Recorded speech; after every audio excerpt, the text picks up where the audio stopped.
Well, following game number 22 for the Edmonton Oilers, we're into a 5-day break between games. And what better time to hear from a pair of voices of your Edmonton Oilers than Jack Michaels and Bob Stauffer. This is the panel presented by Sportsnet. And I should say we're probably likely to be joined by Vasily Podkolzin on the ice because he's always the first person on the ice. So I'm looking forward to that. And let's actually start with Vasily Podkolzin, Jack. And amidst all the pleasant surprises for the Edmonton Oilers through 22 games, number 92 has to be on the top of that list. He's certainly earning all of the top 6 time he's getting right now. Well, he's been a good player. I don't want to get carried away. You know, he just scored one goal, and it's a goal that was a long time in coming, and his teammates were excited about it. His teammates, I think, quickly realized what kind of work ethic this guy brings, and it's nothing new. I mean, he was like that in Vancouver, and I've heard Bob on various shows comment on the fact that he seemed like a Rick Tocchet type of player and yet found himself as the odd man out. Here in Edmonton, once again, that work ethic has endeared himself to not only his teammates but his coaches and given them the belief that even without a goal, he could play with those top 6 players because he was willing to do the quote-unquote dirty work, get in the corners, win some puck battles, create chances for those top-end players, and eventually he'd bury one. And what I've noticed over the intervening weeks is that Connor McDavid, sometimes off the ice, sometimes on, Leon Draisaitl, I remember giving him a big bear hug during a pregame skate. They've been encouraging. They want this guy to get going offensively. This is a mid-first round pick. I mean, he's not some chump off the street who's on some sort of PTO that earned a spot. He's got first-round talent. And what has impressed me to this point is not necessarily his talent, but his dedication and his refusal to allow other facets of his game to suffer even as he couldn't find that first goal. He's on the ice right now. A couple things. I mean, let's face it, basically Stan Bowman, when the offer sheet happened on both Philip Broberg and Dylan Holloway, the Oilers, for all intents and purposes, replaced Philip Broberg, at least in the short term, with Ty Emberson, and Dylan Holloway, with Vasily Podkolzin. To me, one of my favorite players of the past with Edmonton was a guy named Anatoly Semenov, and he was he was a center, but he was a bit of an old school Russian, and he was tough, and he was competitive, and he was hard on pucks, and his work rate was exceptional, and he was all in, and he was bought in, and I see a bit of that in Vasily. You'd like a little bit more offense, especially when you're playing with the caliber of the McDavids and the Draisaitl's of the world, which Vasily has had the opportunity. And yes, Jack, I mean, we have total respect for Rick Tocchet. I think you and me both voted for him for Coach of the Year last year. For the life of me, I'm trying to figure out what didn't work in Vancouver, because if I'm coaching a team, this guy's attitude hopefully will affect his altitude as a player. So there's a lot to like in him, and he's a bit of a throwback Russian, and he has a chance for a real steal for Edmonton. I mean, they gave up a 4th-round pick to get him, and who knows, maybe he can one-time pucks. He doesn't think to shoot first often, which has been part of the reason why he doesn't necessarily score. And he's put an added bonus in. I mean, I think part of what helped him was the scrap with Jeremy Lauzon as well. You don't like seeing a guy get dropped like that, but you like him more when it's your guy doing the dropping. So, lots to like in his game. Will he be a consistent top 6 forward? Time will tell. All right, as Vasily Podkolzin gets his reps in behind us here at Rogers Place, Jack, the Oilers PK also getting the reps in as well. 16 times they've been shorthanded in the last 7 games. 16 times they killed off those penalties. Are you seeing enough in the special teams for the Oilers as of late? I still think there's work to be done on the power play. The penalty kill is obviously trending in the right direction. On the other hand, I don't think the penalty kill is going to go 59% all year. I mean, the cold reality is this penalty killing unit took on some losses. I mean, they didn't have Vinny Desharnais, they didn't have Cody Ceci, they didn't have Ryan McLeod. The unit has changed over. I mean, they've had some losses. They've had to get some new personnel in there. And the other thing that didn't happen at the start of the season is they weren't getting saves on the penalty kill. The first 5 shots for an opponent power play went in. When you start there, you've got a long way back. It takes a long time for those percentages to even out. I mean, Edmonton's still got a long road back to 80%, which I think is, kind of the break-even point. You want to be at 80 if you're a penalty kill in this day and age. I mean, it's a power play rich era right now in the National Hockey League. Not too many years ago, 85% would have been kind of the standard bearer, 83, 84. Now it's more like 80. The Oilers have a long way to go in that regard, but I think some of the new people that have found themselves on the penalty kill, Kasperi Kapanen is a guy that I'm going to watch to see, how much killing time he gets because he played a similar system in Toronto. I think there's a path forward for that penalty kill to be a respectable unit by year's end. The power play, I think, still needs some work. I mean, I don't think we're there now. Obviously the last couple games without Zach Hyman, but even before that, I mean, it's a power play that's sputtered.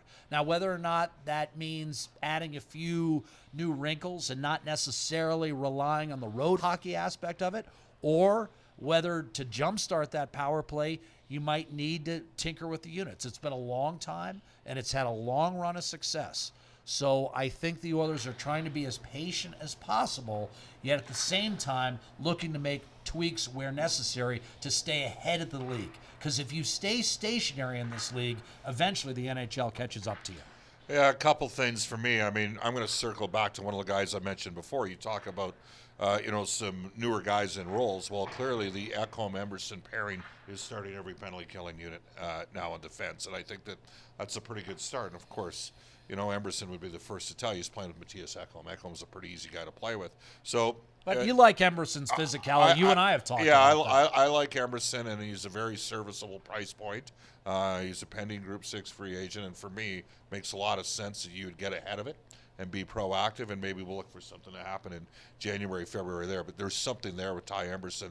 And then they've got the one pairing in particular amongst the forwards that, just Brown and Janmark, they work really well together. And Janmark's had, if Janmark had an elite level shot, he'd have 15 or 16 points right now. But the truth is, as it is, he's almost matched last year's total at the quarter pole. Right, he's got, you look at his even strength scoring, he's ahead of some guys that get to play with some pretty high-end players. So that forward tandem and that PK, and it's usually the second forward tandem that goes on the ice because they need either Henrique or Derek Ryan with Ryan Nugent-Hopkins to start the penalty kill for face-off purposes.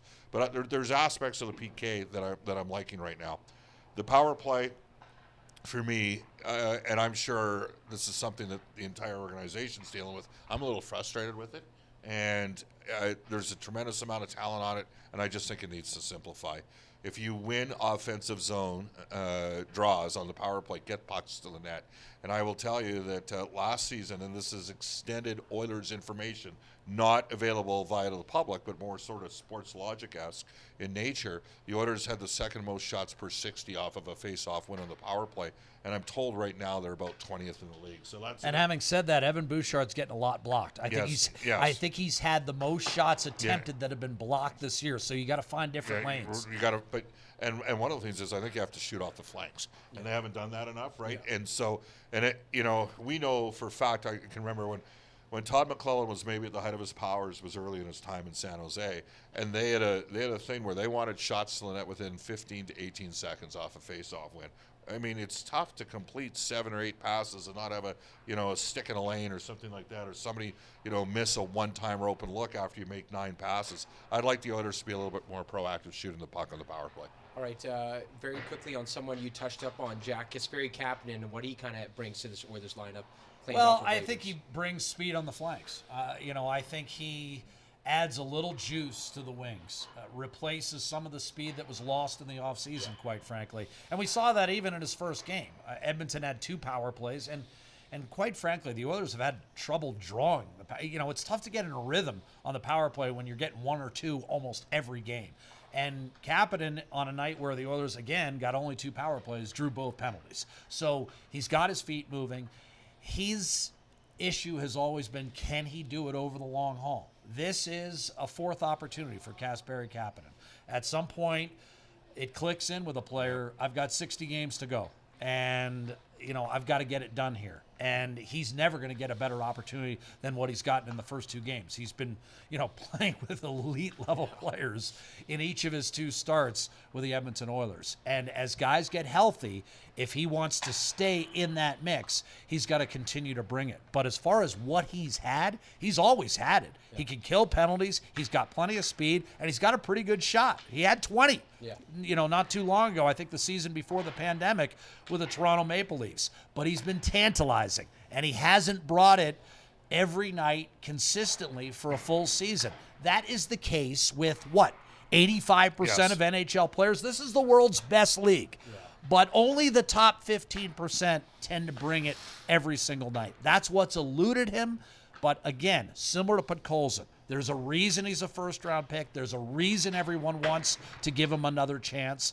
And I think we've seen, certainly at the very least, flashes of it in his first couple games. So the way I look at this is there was a lot of consternation in oil country when Edmonton lost Raphael Lavoie on waivers. And there was some things that went on during that process with Vegas that were pretty interesting.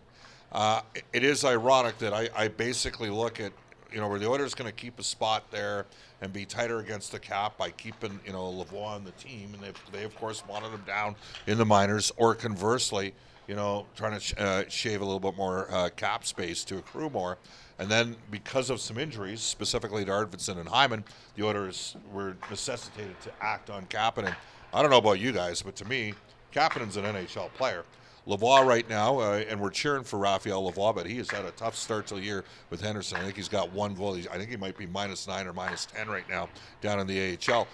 Kapanen gives the Oilers a completely... I don't know if Lavoie is a bottom 6 player.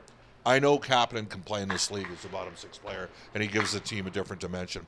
And the other thing is, he can move up into the top 6, and Arvidsson's had a history of dealing with some injuries over the last couple of years, and we're not sure on the status of Zach Hyman yet, because, Zach's played a lot of games, but he took 2 pretty heavy hits back-to-back in games against Montreal and Ottawa. So the timing was right for the Kapanen pickup as well, and he could be useful in his ability to move up and down the lineup. And again, Tony, he was a guy on the radar this summer. So for the Oilers to get him now is, I don't want to say predictable, because I think in a perfect world, a lot more works out where maybe you don't need to get him.